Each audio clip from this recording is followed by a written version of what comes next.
Bismillahirrahmanirrahim. Kita boleh teman-teman bersaing positif dalam hal-hal yang berbau ibadah misalnya teman kita sholat malam, kita juga mau sholat malam tapi tidak diikut dengan riya, hanya sebagai motivator saja, itu dibolehkan. Tapi kalau kita mengikuti tuntunan-tuntutan hidup, bukan kebutuhan, penuh dengan keinginan-keinginan saja, dan tidak pernah puas dengan apa yang Allah berikan, sementara tidak punya kemampuan, terbukalah pintu-pintu hanya utang sana sini, ya, akhirnya dia tersibukkan dengan urusan-urusan seperti itu. Padahal sebenarnya tidak diperlukan, dunia ini hanya sebentar kita lalui. Ya. Tuntutan hidup itu hanya boleh pada hal-hal yang memang kita butuhkan.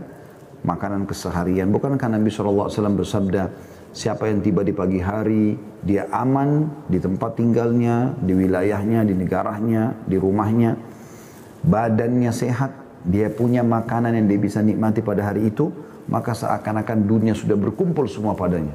Sederhana sekali konsep hidup dalam Islam.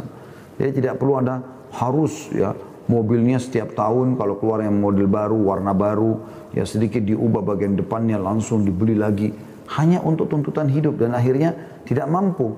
Mobil yang pertama aja belum selesai cicilannya sudah buka cicilan yang baru dan seterusnya. Ya. Malu kalau pergi ke pengajian dengan penampilan baju yang itu aja terus. Akhirnya harus selalu setiap datang ke pengajian, kalau satu hari dia punya 5 tempat pengajian, 5 baju baru, kali 1 bulan, 5 kali 30, gitu kan. Itu luar biasa gitu. 90 gaun atau baju harus disiapkan hanya untuk hadir pengajian, karena tuntutan hidup. Memang kenapa harus diikutin itu?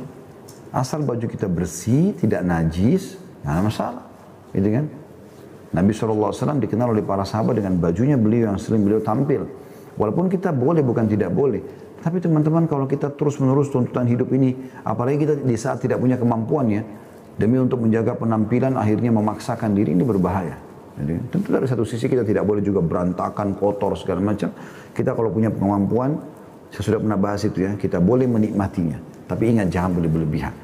Nah, Islam juga tidak menyuruh kita menjadi kumuh sehingga kita dihinakan oleh orang. Tapi kita juga bukan mubazir, terlalu berlebihan yang membuat akhirnya kita justru jauh dari agama dan melemahkan iman kita.